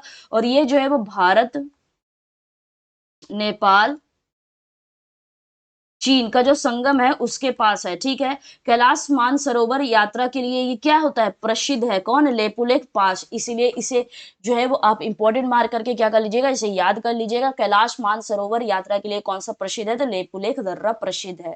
ठीक है, चलिए next question, question number 9। Question number 9 का आंसर बताएंगे, क्या होगा इसका आंसर। भारतीय राष्ट्रीय कांग्रेस के किस सत्र में पूर्ण स्वराज की मांग की गई थी। देखिए कल ही हम लोग पढ़े थे, पूर्ण स्वराज की जो मांग की गई थी यहाँ पे, वो कौन से अधिवेशन में की गई थी। तो जल्दी से क्वेश्चन नंबर 9 का आंसर बताएंगे, कौन से सेशन में की गई थी। जल्दी से इसका आंसर बताएंगे। पहला दिया गया 1906 का, 1929 का, 1931 का, 1924 का। तो जो आपका यहाँ पे क्या हो जाएगा इसका आंसर। कल ही हम लोग देखे थे, तो हम लोग को पता है कि जो हम लोग यहाँ पे पुण्य स्वराज की जो मांग हुई थी वो कब हुई थी। तो 1929 में यहाँ पे लाहौर सेशन के दौरान क्या की गई थी, यहाँ पे पुण्य स्वराज की क्या की गई थी, यहाँ पे मांग की गई थी। बाद में जो है वो 26 जनवरी 1950 को इसी दिन भारत को क्या कर दिया गया था, यहाँ पे संविधान लागू किया गया था। और 26 जनवरी 1930 को जो है वो क्या किया गया था कि इंडिपेंडेंस डे, पुण्य स्वराज दिवस यहाँ पे मनाया जाएगा। लेकिन बाद में जो है वो 26 जनवरी 1950 से क्या मनाया जाने लगा यहाँ पे, तो रिपब्लिक डे मनाया जाने लगा। और इसी दिन से जो है वो भारतीय संविधान क्या हो गया, यहाँ पे लागू हो गया। ठीक बात है। अगर यहीं पे बात की जाए आपका 1906 का जो सेशन दिया गया, इसमें क्या था, तो इसमें जो है वो पहली बार, बहुत बच्चे कंफ्यूज हो जाते, इसमें जो है वो पहली बार जो है वो स्वराज शब्द का क्या किया गया था, यहाँ पे यूज किया गया था। पहली बार स्वराज शब्द का प्रयोग किया गया था, मांग नहीं किया गया। पहली बार स्वराज शब्द का क्या हुआ गया था, यहाँ पे प्रयोग किया गया था 1906 का सेशन में। और इस समय जो अध्यक्ष थे वो कौन हो जाएंगे, तो इस समय जो अध्यक्ष थे वो कौन थे, दादा भाई नौरोजी थे। कौन थे, तो इस समय अध्यक्ष दादा भाई नौरोजी हो जाएंगे। ठीक है। जो आपका यहाँ पे कराची अधिवेशन दिया गया है, कराची अधिवेशन यहाँ पे सेशन जो है वो कब हुआ था, यहाँ पे 1931 में हुआ था। इन समय जो अध्यक्ष थे वो कौन हो जाएंगे, यहाँ पे सरदार वल्लभ भाई पटेल हो जाएंगे। कौन हो जाएंगे, सरदार वल्लभ भाई पटेल हो जाएंगे। कौन हो जाएंगे, सरदार वल्लभ भाई पटेल हो जाएंगे। बहुत बहुत अच्छा मौसम है अभी, एकदम बारिश हो रही है। आप लोगों को तो वीडियो रिकॉर्डेड मिलेगा। ठीक है। यहाँ पे सरदार वल्लभ भाई पटेल क्या थे, इसके अध्यक्ष थे। मौलिक अधिकार और राष्ट्रीय आर्थिक कार्यक्रम का प्रस्ताव भी क्या किए थे, इसी समय जो है वो क्या किया गया था, यहाँ पे लागू किया गया था, यहाँ पे पारित किया गया था। ठीक है। जो बेलगाम सेशन आपका यहाँ पे 1924 का हुआ था, इस समय जो अध्यक्ष रहे थे वो कौन रहे थे, यहाँ पे महात्मा गांधी जी रहे थे। कौन रहे थे, यहाँ पे महात्मा गांधी जी रहे थे। और महात्मा गांधी जी ने केवल एक ही बार क्या किए थे, यहाँ पे कांग्रेस की अध्यक्षता की थी। तो वो कौन सा सेशन था, ये बहुत ही इंपॉर्टेंट क्वेश्चन बन जाता है यहाँ पे। तो 1924 का हो जाएगा। तो कौन सा सेशन हो जाएगा, 1924 का जो सेशन था उसमें महात्मा गांधी जी क्या किए थे, यहाँ पे अध्यक्षता की थी। और कितने बार अध्यक्ष बने यहाँ पे कांग्रेस की तरफ से, तो केवल एक ही बार। ठीक है। तो इस बात को आपको क्या रखना है, यहाँ पे याद रखना है। और 1929 में जो यहाँ पे पुण्य स्वराज की मांग की गई थी वो किनके द्वारा, इस समय जो अध्यक्ष थे वो कौन थे, तो JL नेहरू मतलब जवाहरलाल नेहरू थे। और 26 जनवरी 1930 को पहला स्वतंत्र दिवस मनाने का निर्णय भी इसी टाइम लिया गया था कि 26 जनवरी 1930 से हम लोग क्या करेंगे, यहाँ पे स्वतंत्रता दिवस अपना मनाना शुरू कर देंगे। यही मनाने का निर्णय जो है वो कब लिया गया था, 1929 में लिया गया था। ठीक है। अच्छा ये बताएंगे, कल ही आपको बताया था कि नरम दल और गरम दल में कांग्रेस का विभाजन हुआ था, वो कब हुआ था, तो 1907 में हुआ था। किसी भी सूरत में आपको बताया था कि इन दोनों को क्या करना है, यहाँ पे अलग करके याद रखना है। तो सूरत अधिवेशन, किसी भी सूरत में नरम दल और गरम दल क्या हो गए, यहाँ पे अलग हो गए। ठीक है। और उसके बाद हम लोग अगर बात की जाए इन दोनों का जो यहाँ पे मिलन हुआ वो कब हुआ, तो 1916 में हुआ। कब, को लखनऊ अधिवेशन में। वो तो लक अच्छा था कि इन दोनों क्या हो गए, यहाँ पे मिल गए, मतलब कि गरम दल और नरम दल क्या हो गए, यहाँ पे नरम दल, अच्छा गरम लिख दिया, तो गरम दल और नरम दल आपस में क्या हो गए, यहाँ पे मिल गए, यहाँ पे फिर एक क्या हो गए, एक बन गए। कब हुआ, तो यहाँ पे 1916 में हुआ। तो लक क्या था उस दिन, अच्छा था, इसलिए ये दोनों क्या हो गए, इन दोनों फिर से वापस से मिल गए। आप इस प्रकार से याद रख सकते हैं। चलिए next question, question number 10। Question number 10 में क्या दिया गया, यहाँ पे दंत चिकित्साओं द्वारा रोगियों के दांतों की बड़ी छवि देखने के लिए किस दर्पण का उपयोग किया जाता है, ये आप लोगों को बताना है। Which mirror is used by dentist to see a large image of the teeth of patient. सबसे पहला दिया गया कन्वेक्स मिरर। तो जो कन्वेक्स मिरर है वो वस्तु की क्या छोटी प्लस सीधी छोटी और सीधी छवि बनाता है ये, ठीक है? तो इसलिए दाँतों की बड़ी तस्वीर देखने के लिए इसका उपयोग जो है वो नहीं किया जाएगा। जो आपका उत्तल दर्पण है वो हमेशा क्या करता है यहाँ पे छोटी और सीधी जो है वो क्या बनाता है यहाँ पे छवि बनाता है। इसका जो यहाँ पे दृष्टि क्षेत्र है, जो फील्ड ऑफ व्यू इसको हम लोग बोलते हैं, वो क्या होता है यहाँ पे बहुत ही बड़ा होता है। और इसका जो उपयोग है कन्वेक्स मिरर का, इसका जो वाइड ऑफ व्यू है मतलब कि देखने का जो मतलब कि जो आपका दृष्टि क्षेत्र है वो क्या होता है बहुत ही बड़ा होता है। इसीलिए हम लोग जानते हैं कि इसका जो उपयोग है वो वाहनों में किया जाता है, मतलब कि ट्रांसपोर्ट में आप लोग जैसे कार में देखे होंगे, बाइक में देखे होंगे, वो कौन सा मिरर रहता है, कन्वेक्स मिरर ही रहता है। रियर व्यू मिरर में इसे क्या किया जाता है यहाँ पे हम लोग जानते हैं, ठीक है। तो दुकानों और मॉल में जो सुरक्षा के लिए रूप में इसका उपयोग किया जाता है किसका, यहाँ पे कॉन्वेक्स मिरर का, ताकि हम लोग को ज्यादा कुछ यहाँ पे क्या दिख सके, यहाँ पे छोटी दिख सके और सीधी चीज दिख सके, लेकिन बहुत ज्यादा एरिया को क्या करे, कवर करे, ठीक है। उसके बाद हमारा आता है कनकेव मिरर। तो हाँ बिल्कुल सही आंसर हो जाएगा क्या, ऑप्शन नंबर बी हम लोग का बिल्कुल सही आंसर हो जाएगा। जो कनकेव मिरर है ये क्या दिखाता है, तो यहाँ पे बड़ा प्लस सीधा क्या करता है, यहाँ पे दिखाता है, बड़ा दिखाता है और क्या दिखाता है यहाँ पे सीधा छवि दिखाता है। यदि वस्तु के दर्पण के बहुत पास रखी है, यदि कोई वस्तु है वो दर्पण के बहुत पास रखी गई है, इसी कारण जो है वो डेंटिस्ट क्या करते हैं यहाँ पे मरीजों के दांतों को बड़ी और साफ छवि देखने के लिए क्या करते हैं यहाँ पे अवतल दर्पण का उपयोग करते हैं, ठीक बात है। तो करेक्ट आंसर ही कौन सा हो जाएगा, ऑप्शन नंबर बी हो जाएगा। तो यहाँ पे प्लेन मिरर क्या है, तो ये प्लेन मिरर तो सिंपल सा ये क्या करती है यहाँ पे आभासी, आभासी मतलब क्या हो जाएगा यहाँ पे वर्चुअल, आभासी मतलब क्या हो जाएगा यहाँ पे वर्चुअल। और क्या करती है यहाँ पे सीधा छवि बनाती है। एक कौन सा छवि बनाती है यहाँ पे, आभासी मतलब वर्चुअल, और सीधी छवि को बनाती है। छवि का आकार जो है वो किसके बराबर होता है, यहाँ पे वस्तु के बराबर होता है। छवि जो है दर्पण के पीछे उतना ही दूरी पर बनती है जितनी दूरी पर वस्तु सामने होती है, ठीक है। जैसे आप लोग देख सकते हैं कि यहाँ पे जो आपके घर में मिरर है वो सिंपल सा एक प्लेन मिरर है, ठीक है, वर्चुअल और इरेक्ट सीधी छवि ही बनाता है। यदि आप यहाँ पे जितना मीटर आप इधर पीछे होंगे उतना ही मीटर आपको मिरर में भी क्या दिखेगा, उतना ही मिरर में भी आपका मिरर से दूर इमेज दिखेगा, ठीक है। फिर आपका आ जाता है सिलेंड्रिकल मिरर। तो सिलेंड्रिकल मिरर जो हो जाएगा वो हम लोग को क्या हो जाएगा, यहाँ पे गलत हो जाएगा। ये विशेष प्रकार से जो है वो साइंटिफिक जो आपका इंस्ट्रूमेंट होता है या फिर जो ऑप्टिकल इंस्ट्रूमेंट में ये क्या किया जाता है, इसका प्रयोग किया जाता है। तो ये ऑप्शन नंबर डी हमारा यहाँ पे नहीं हो जाएगा, ठीक है। चलिए next question, question number 11। Question number 11 का आंसर बताएंगे, क्या होगा इसका आंसर, जल्दी से बताएंगे। क्वेश्चन नंबर 11 का आंसर बताएंगे, बक्सर का युद्ध किस वर्ष लड़ा गया था। बक्सर का युद्ध कब लड़ा गया था, 1757 में, 1761 में, 1764 में, 1772 में। तो हम लोग को पता है कि 1757 में क्या था, प्लासी का युद्ध था, बहुत ही फेमस युद्ध है यहाँ पे। और ये बहुत बार क्वेश्चन पूछा जा सकता है, जा चुका है, तो एसएससी का भी बहुत ही फेमस क्वेश्चन है, ठीक है। तो ये तो आपको एकदम रटा हुआ होना चाहिए, ठीक है। इस समय जो अंग्रेजों की तरफ से नेतृत्व कर रहे थे वो कौन हो जाएंगे, रॉबर्ट क्लाइव हो जाएंगे। अंग्रेजों की तरफ से कौन थे नेतृत्व करते थे यहाँ पे, रॉबर्ट क्लाइव थे। और बंगाल के नवाब इधर से कौन थे, तो बंगाल के नवाब थे कौन, यहाँ पे सिराजुद्दौला थे। कौन हो जाएंगे यहाँ पे, सिराजुद्दौला हो जाएंगे। और सिराजुद्दौला जो थे वो क्या किया गया था, यहाँ पे हार गए थे, और रॉबर्ट क्लाइव क्या किया गया था, जीत गया था। और इसमें जो हेल्प किया था रॉबर्ट क्लाइव को वो कौन किया था, मीर जाफर किए थे यहाँ पे, ठीक है। जो क्या कर दिए थे यहाँ पे सिराजुद्दौला के साथ क्या किए थे, यहाँ पे विश्वासघात किए थे, जिस कारण सिराजुद्दौला जो थे वो क्या कर गए थे, यहाँ पे हार गए थे, और रॉबर्ट क्लाइव क्या हो गए थे, जीत गए थे। ये सभी चीज आपको उम्मीद करते हैं यहाँ पे अच्छी तरीके से याद होगा। सिंपल सा आप क्या दिया गया 1761। तो 1761 जो हो जाएगा वो क्या हो जाएगा, यहाँ पे third battle of Panipat, first battle, second battle, ये सभी आपको बता चुके हैं। ये हम लोग का 1761 का क्या हो जाएगा, third battle, third battle of Panipat. Third battle of Panipat कौन सा हो जाएगा, यहाँ पे 1761 का हो जाएगा, जो कि किसके किस बीच में हुआ था। तो 1761 का जो आपका पानीपत का युद्ध हुआ था वो मराठा प्लस अहमद शाह अब्दाली के बीच में हुआ था।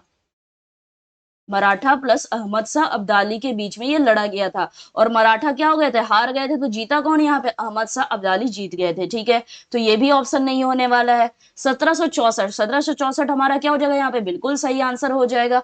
बक्सर का जो युद्ध है वो कब लड़ा गया था, तो यहाँ पे 22 अक्टूबर 1764 को लड़ा गया था, ठीक है।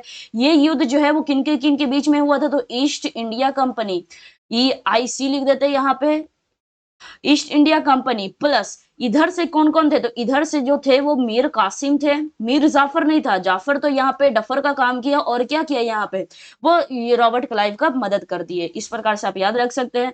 तो ईस्ट इंडिया कंपनी के साथ कौन थे यहाँ पे, ईस्ट इंडिया कंपनी के साथ यहाँ पे लड़ने में, तो मीर कासिम थे।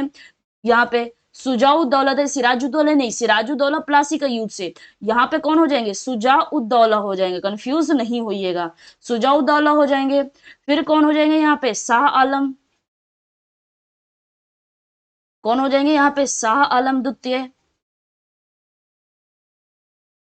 ये क्या थे, ये तीनों एक साथ थे, मीर कासिम, सुजाउद्दौला, शाह आलम द्वितीय, और दूसरे साइड कौन था, ईस्ट इंडिया कंपनी था। और इस युद्ध में अंग्रेजी को क्या हो गई थी, जीत हो गई थी। इतिहासकार मानते हैं कि जो आपका प्लासी का युद्ध ने अंग्रेजों को क्या कर दिया था, यहाँ पे भारत में प्रवेश दिलाया था। लेकिन जो आपका यहाँ पे जो बक्सर का युद्ध था, वो अंग्रेजों को भारत का वास्तविक शासक बना दिया था। कौन सा युद्ध, तो यहाँ पे बक्सर का युद्ध। और यहाँ पे भारत में प्रवेश कौन से युद्ध के कारण हुआ था, तो 1757 का प्लासी के युद्ध के कारण। ठीक है, ये कौन मानते हैं, तो ये जो है वो इतिहासकार मानते हैं और हम लोगों को भी मानना पड़ेगा। ठीक है, फिर क्या दिया गया यहाँ पे 1772 में, तो 1772 को आप लोगों को याद रखना है कि 1772 में क्या हुआ था, यहाँ पे कोई भी यहाँ पे युद्ध नहीं हुआ था, बल्कि वॉरेन हेस्टिंग क्या बने थे, यहाँ पे बंगाल का गवर्नर बना था। क्या बने थे, यहाँ पे बंगाल का गवर्नर बना था। ठीक है, बंगाल का गवर्नर कौन था इस समय 1772 में, जल्दी से बताएंगे, वॉरेन, अभी जस्ट बताए हैं, वॉरेन हेस्टिंग हो जाएंगे। ठीक है, बाद में ये जो बंगाल का गवर्नर था, इसे चेंज करके बाद में इसे क्या कर दिया गया, भारत का पहला गवर्नर जनरल, भारत का पहला गवर्नर जनरल, भारत का पहला गवर्नर जनरल।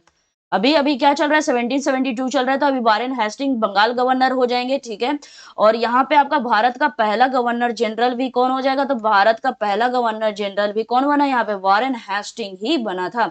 जो कि यहाँ पे कौन से रेगुलेटिंग एक्ट के तहत, तो 1773 का जो रेगुलेटिंग एक्ट आया था, उसके बाद जो है 1774 में भारत का पहला गवर्नर जनरल कौन बना था, वॉरेन हेस्टिंग बना था। वो कब बना था, 1774 में बना था। ठीक है, इस समय जो है वो आपका यहाँ पे कोलकाता में जो है वो सुप्रीम कोर्ट की क्या हो गई थी, यहाँ पे स्थापना की गई थी। कहाँ पे, तो कलकत्ता में। कहाँ पे की गई थी, यहाँ पे कलकत्ता में की गई थी। चलिए नेक्स्ट क्वेश्चन। अच्छा, नेक्स्ट क्वेश्चन पे आने से पहले यहाँ पे दिया गया आपके सामने व्हाट्सएप ग्रुप, तो इसे आप क्या कर सकते हैं, क्यूआर कोड को आप स्कैन करके व्हाट्सएप ग्रुप को ज्वाइन कर सकते हैं, क्योंकि आपका जो भी पीडीएफ है वो आपको व्हाट्सएप ग्रुप में सेंड कर दिया जाएगा। या फिर आप सिंपल से क्या कर सकते हैं, टेलीग्राम ग्रुप को भी ज्वाइन कर सकते हैं। पीडीएफ जो है वो व्हाट्सएप ग्रुप के साथ साथ टेलीग्राम ग्रुप में भी आपका सेंड कर दिया जाता है। तो सिंपली आप क्या कर सकते हैं, दोनों ही ग्रुप को ज्वाइन कर सकते हैं। चलिए सीधा बढ़ते हैं हम लोग नेक्स्ट क्वेश्चन की तरफ। बाडो छम किस राज्य का पारंपरिक यहाँ पे लोक नृत्य है, जल्दी से बताएंगे। यहाँ पे Bardo Chham is a traditional folk dance of which state, तो इसका करेक्ट आंसर क्या हो जाएगा, तो जो अरुणाचल प्रदेश है, अरुणाचल प्रदेश का जो यहाँ पे फोक डांस हो जाएगा, प्रमुख जो फोक डांस हो जाएंगे वो कौन कौन से हो जाते हैं, तो अल्जू, लमू, क्या हो जाएगा यहाँ पे, पोनंग, और क्या याद रख सकते हैं, पोपीर याद रख सकते हैं, और क्या याद रख सकते हैं, the lion and peacock dance याद रख सकते हैं। ये सभी कहाँ के हो जाएंगे, तो ये सभी अरुणाचल प्रदेश के डांस हो जाएंगे। वाडो छम जो है वो यहाँ पे लोक नृत्य नहीं है, वो किसका है वाडो छम, तो आपका सिक्किम का है। तो करेक्ट आंसर ही कौन सा हो जाएगा, ऑप्शन नंबर बी हम लोग का बिल्कुल सही आंसर हो जाएगा। तो अगर यहाँ पे सिक्किम की और बात की जाए, यहाँ पे जैसे आपका हो जाएगा सिंगी छम, कौन सा हो जाएगा यहाँ पे, सिंघी छम। और क्या याद रख सकते हैं, याक डांस, और क्या याद रख सकते हैं, मरूनी डांस। ये सभी कहाँ का हो जाएगा, सिक्किम का हो जाएगा। अगर यहाँ पे बात की जाए, यहाँ पे किसकी बात की जाए, तो मेघालय की बात की जाए, तो मेघालय का क्या हो जाएगा, यहाँ पे बांग्ला, मेघालय का क्या हो जाएगा, यहाँ से बांग्ला हो जाएगा। सदसुख, सदसुख, मिनसियम, ये भी कहाँ का हो जाएगा, मेघालय का हो जाएगा। नॉन क्रेम किसका हो जाएगा, यहाँ से तो नॉन क्रेम भी हो जाएगा, मेघालय का हो जाएगा। जो लाहो हो जाएगा, लाहो भी कहाँ का हो जाएगा, मेघालय का हो जाएगा। तो त्रिपुरा के लिए क्या बचा, तो त्रिपुरा के लिए भी बहुत चीज बचा हुआ है। क्या क्या है, तो जैसे आपका त्रिपुरा के लिए हो जाएगा होजागिरी, त्रिपुरा में कौन हो जाएगा, होजागिरी। फिर क्या हो जाएगा यहाँ पे, गारिया डांस, फिर क्या हो जाएगा यहाँ से, गारिया डांस, फिर क्या हो जाएगा यहाँ पे, लेवंग, कुमनी, और क्या यहाँ से याद रख सकते हैं, यहाँ पे ममिता डांस। ये सभी कहाँ का हो जाएगा, तो ये सभी जो है वो त्रिपुरा का हो जाएगा। तो बारडोछम पूछा गया था, वो कहाँ का हो जाएगा, सिक्किम का हो जाएगा। चलिए next question, question number 13। Question number 13 का आंसर बताएंगे यहाँ पे। नाटी किस भारतीय राज्य का प्रसिद्ध लोक नृत्य है, ये आप लोगों को बताना है। जल्दी से बताएंगे, नाटी जो है वो कौन से राज्य का प्रसिद्ध लोक नृत्य है। तो इसका करेक्ट आंसर क्या हो जाएगा, ऑप्शन नंबर ए ही हमारा क्या हो जाएगा, बिल्कुल सही आंसर हो जाएगा। सबसे प्रसिद्ध लोक नृत्य जो है वो कहाँ का हो जाएगा, यहाँ पे हिमाचल प्रदेश का हो जाएगा। और इसमें हिमाचल प्रदेश में और क्या याद रख सकते हैं, किन्नौरी काट नाटी याद रख सकते हैं। क्या याद रख सकते हैं यहाँ पे, किन्नौरी नाटी याद रख सकते हैं। और हिमाचल प्रदेश से रिलेटेड क्या याद रख सकते हैं, राक्षस नृत्य याद रख सकते हैं। उसके बाद हो गया यहाँ पे कयांग, सांड, घुरई, ये सभी कहाँ का हो जाएगा, हिमाचल प्रदेश का हो जाएगा। उत्तराखंड की अगर बात की जाए तो उत्तराखंड में क्या हो जाएगा, यहाँ से छोलिया, झोड़ा, छपेली, लांगवीर, ये सभी कहाँ का हो जाएगा, यहाँ पे उत्तराखंड का हो जाएगा। पंजाब की बात की जाए तो क्या क्या हो जाएगा, यहाँ से भांगड़ा, गिद्दा, झूमर, लूडी। अगर हरियाणा की बात की जाए तो हरियाणा में आपको क्या क्या याद रखना है, तो धमाल, लूर, कोरिया, और क्या याद रखना है, फाग। ठीक है, तो ये सभी बातों को आपको नोट रखना है। चलिए नेक्स्ट क्वेश्चन, क्वेश्चन नंबर यहाँ पे 14। In which year was the national bank for agriculture and rural development NABARD established. राष्ट्र भारतीय सॉरी यहाँ पे राष्ट्रीय कृषि और ग्रामीण विकास बैंक की स्थापना किस वर्ष हुई थी, ये आप लोगों को बताना है। तो सिंपल सा ये तो आपको फैक्ट है, सिंपल सा आपको याद रहना चाहिए। तो इसकी जो स्थापना हुई थी कब हुई थी, 1982 में हुई थी। करेक्ट आंसर क्या हो जाएगा, ऑप्शन नंबर बी हम लोग का क्या हो जाएगा, यहाँ पे बिल्कुल सही आंसर हो जाएगा। तो करेक्ट आंसर क्या हो जाएगा, ऑप्शन नंबर बी हो जाएगा। इसकी स्थापना कब हुई थी, तो यहाँ पे 12 जुलाई 1982 को हुई थी। इसका जो हेड क्वार्टर है ये आपका कहाँ पे है, तो इसका जो हेड क्वार्टर हो जाएगा वो कहाँ पे हो जाएगा, मुंबई में हो जाएगा। इसका जो पूरा नाम है वो क्या हो जाएगा, national bank for agriculture and rural development हो जाएगा। इसका जो मुख्य काम हो जाता है वो क्या हो जाता है, तो कृषि और ग्रामीण विकास की क्या करना है, यहाँ पे वित्तीय सहायता देना। ठीक है, तो करेक्ट आंसर क्या हो जाएगा, ऑप्शन नंबर बी हो जाएगा। ठीक है, अगर यहाँ पे पूछा जाए कि नाबार्ड की जो स्थापना हुई थी वो किसकी सिफारिश पर हुई थी, तो जो नाबार्ड की स्थापना हुई थी वो शिवरामन समिति, कौन सी समिति, तो सिमरावन समिति, सिमरावन समिति की सिफारिश पर जो है वो क्या की गई थी, यहाँ पे नाबार्ड की स्थापना की गई थी। ठीक है, और इसका जो गठन है वो आरबीआई और भारत सरकार की पहल से किया गया था। किसका संग यहाँ पे स्थापना, तो नाबार्ड का स्थापना। अगर आरबीआई की बात आई गया तो आरबीआई का रिवाइज कर लेंगे जल्दी से। आरबीआई की जो स्थापना थी वो 1935 में हुई थी। इसका जो राष्ट्रीयकरण हुआ था, आरबीआई का जो राष्ट्रीयकरण किया गया था वो कब किया गया था, तो 1949 में किया गया था। आरबीआई का जो मुख्यालय है वो कहाँ हो जाएगा, यहाँ पे मुंबई में हो जाएगा। आरबीआई का मुख्यालय कहाँ हो जाएगा, मुंबई में हो जाएगा। अगर यहाँ पे बात कर दी जाए सेबी की, तो जो सेबी की जो स्थापना हुई थी वो कब हुई थी, तो 1988 में हुई थी। इसको जो यहाँ पे वैधानिक दर्जा जो है वो कब दिया गया था, तो जो वैधानिक दर्जा जो इसे प्राप्त हुआ था यहाँ पे सेबी को, वो कब प्राप्त हुआ था, 1992 में प्राप्त हुआ था। इसका जो हेड क्वार्टर है वो भी कहाँ है, तो आरबीआई की तरह ही मुंबई में है। अगर यहाँ पे बात की जाए सेबी नहीं, यहाँ पे सिडबी, किसकी बात की जाए, सिडबी की, तो सिडबी की जो स्थापना हुई थी वो 1990 में हुई थी। और इसकी जो हेड क्वार्टर है वो क्या है, यहाँ पे लखनऊ है। इसका हेड क्वार्टर कहाँ पे, लखनऊ है। ठीक है, तो आरबीआई 1935, सेबी 1988 और सिडबी 1990। चलिए next question, question number 15। Question number 15 का आंसर बताएंगे, मैग्नेटिक फ्लक्स का एसआई यूनिट जो होगा वो क्या होगा। मैग्नेटिक फ्लक्स का जो एसआई यूनिट होगा वो क्या होगा, जल्दी से इसका आंसर बताएंगे। मैग्नेटिक फ्लक्स का जो एसआई यूनिट होता है वो किसका होता है।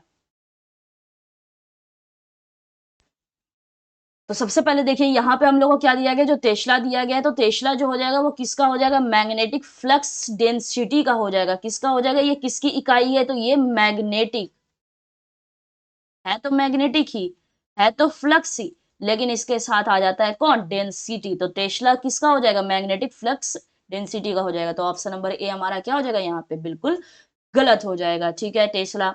उसके बाद हमारा दिया गया यहाँ पे वेबर, तो बिल्कुल सही आंसर है। करेक्ट आंसर ही कौन सा हो जाएगा, ऑप्शन नंबर बी हम लोग का क्या हो जाएगा, यहाँ पे बिल्कुल सही आंसर हो जाएगा। मैग्नेटिक फ्लक्स का जो एसआई यूनिट हो जाता है वो क्या हो जाता है, वेबर हो जाता है। उसके बाद आपका क्या दिया गया यहाँ पे, पास्कल। तो पास्कल किसका होता है, प्रेशर का। पास्कल किसका हो जाएगा यहाँ पे, प्रेशर का हो जाएगा, पी पास्कल प्रेशर। उसके बाद आपका जो हेनरी हो जाता है वो हेनरी किसका हो जाएगा, जल्दी से बताएंगे इसका आंसर। तो जो हेनरी होता है वो आपका किसका होता है, इंडक्टेंस का होता है। किसका होता है, इंडक्टेंस का होता है, मतलब कि प्रेरकत्व का होता है। किसका होता है, प्रेरकत्व का होता है हेनरी। अगर यहीं पे बात की जाए, यहाँ पे जैसे हम लोग का पूछ दिया जाए फोर्स का एसआई यूनिट क्या हो जाएगा, तो फोर्स का जो एसआई यूनिट इधर लिख रहे हैं, तो फोर्स का एसआई यूनिट क्या हो जाएगा, न्यूटन हो जाएगा। बिल्कुल सही बात है। अगर यहीं पे बात की जाए यहाँ पे वर्क का या फिर एनर्जी का, तो वर्क या फिर एनर्जी का जो एसआई यूनिट हो जाएगा वो क्या हो जाएगा, यहाँ से जूल हो जाएगा। अगर यहीं पे बात की जाए यहाँ पे पावर का, तो पावर का जो एसआई यूनिट हो जाएगा वो क्या हो जाएगा, वाट हो जाएगा। उसके बाद अगर यहाँ पे बात की जाए इलेक्ट्रिक करंट की, तो जो इलेक्ट्रिक करंट हो जाएगा उसका जो एसआई यूनिट हो जाएगा वो क्या हो जाएगा, यहाँ से एम्पियर हो जाएगा। पोटेंशियल डिफरेंस का क्या होगा, जल्दी से सोचेंगे। पोटेंशियल डिफरेंस का क्या होगा, तो पोटेंशियल डिफरेंस का क्या हो जाएगा, यहाँ से वोल्ट हो जाएगा। फिर अगर बात की जाए यहाँ पे रेजिस्टेंस की, तो रेजिस्टेंस का जो एसआई यूनिट होगा वो क्या हो जाएगा, यहाँ से ओम हो जाएगा। ठीक है। अगर यहीं पे बात की जाए इलेक्ट्रिक चार्ज की, तो इलेक्ट्रिक चार्ज का जो एसआई यूनिट होगा वो क्या होगा, यहाँ पे कूलम होगा।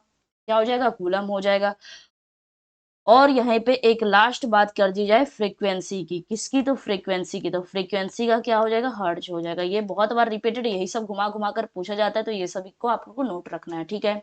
चलिए नेक्स्ट क्वेश्चन, क्वेश्चन नंबर 16 में यहाँ पे क्या दिया गया, यहाँ पे निम्नलिखित में से कौन सी भारत की सबसे बड़ी खारे पानी की झील है। खारे पानी की जो झील है वो भारत की सबसे बड़ी खारे पानी की झील जो है वो कौन सा हो जाएगा, पुलिकत झील हो जाएगा, नहीं। पुलिकत झील जो है वो आपका कहाँ पे, तो जो पुलिकत झील है ये आपका आंध्र प्रदेश, जो पुलिकत झील है ये कहाँ है, तो आंध्र प्रदेश और तमिलनाडु।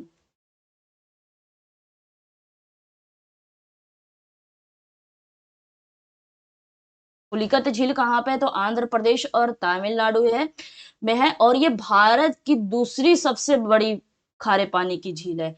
भारत की दूसरी सबसे बड़ी खारे पानी की झील है। सेकंड क्या हो जाएगा यहाँ पे, भारत की दूसरी मतलब second largest brackish water lake. क्या क्या लिख दिए हम, second largest brackish water lake, मतलब ये भारत की दूसरी बड़ी खारे पानी की झील कौन सा हो जाएगा, पुलिकत हो जाएगा। इसका मतलब कि पहला पूछा गया था, ऑप्शन नंबर ए हमारा नहीं हो सकता। ठीक है। जो श्रीहरिकोटा द्वीप है वो इसी झील के पास क्या है, यहाँ पे स्थित है। ठीक है। और श्रीहरिकोटा में ही क्या स्थित है, इसरो स्थित है। तो इसरो जो है वो कहाँ स्थित है, तो इसरो जो है वो श्रीहरिकोटा में स्थित है। कहाँ पे स्थित है, तो श्रीहरिकोटा में, श्रीहरिकोटा द्वीप पे स्थित है। ठीक है। और श्रीहरिकोटा द्वीप जो है वो कहाँ पे है, तो श्रीहरिकोटा जो है वो द्वीप आपका पुलिकट झील में क्या है, यहाँ पे स्थित है, उसी के पास जो है वो स्थित है। ठीक है। जो आपका चिल्का लेक क्या हो जाएगा, बिल्कुल सही आंसर हो जाएगा, सबसे बड़ी खारे पानी की झील चिल्का लेक। और अगर दूसरा यहाँ पे सबसे बड़ी खारे पानी की झील बोला जाए तो वो क्या हो जाएगा, पुलिकत लेक हो जाएगा। तो जो आपका करेक्ट आंसर क्या हो जाएगा, यहाँ पे ऑप्शन नंबर बी हम लोग का क्या हो जाएगा, बिल्कुल सही आंसर हो जाएगा। ये जो चिल्का लेक है ये है कहाँ पे, तो जो चिल्का लेक है ये उड़ीसा में है। उड़ीसा और बंगाल की खाड़ी से ये क्या है, यहाँ पे जुड़ी हुई है। ये जो है वो उड़ीसा प्लस बंगाल की खाड़ी से क्या है, ये जुड़ी हुई है। कौन, यहाँ पे चिल्का लेक जुड़ी हुई है। ठीक है। तो करेक्ट आंसर क्या हो जाएगा यहाँ पे, बिल्कुल सही आंसर ऑप्शन नंबर बी हो जाएगा। और ये जो झील है वो आपका प्रवासी पक्षियों और जो यहाँ पे इरावदी डॉल्फिन के लिए क्या है, पूरी दुनिया में प्रसिद्ध है। कौन, तो चिल्का लेक। ठीक है। अगर यहाँ पे बात की जाए, यहाँ पे जो बुलकर लेक है, कौन, यहाँ पे बुल्लर झील जो है, यहाँ पे बुल्लर लेक जो है ये है कहाँ पे, तो ये जो है वो जम्मू कश्मीर है। बुल्लर लेक कहाँ पे, जम्मू कश्मीर में। और ये सबसे बड़ी, भारत की सबसे बड़ी क्या है, फ्रेश वाटर लेक है।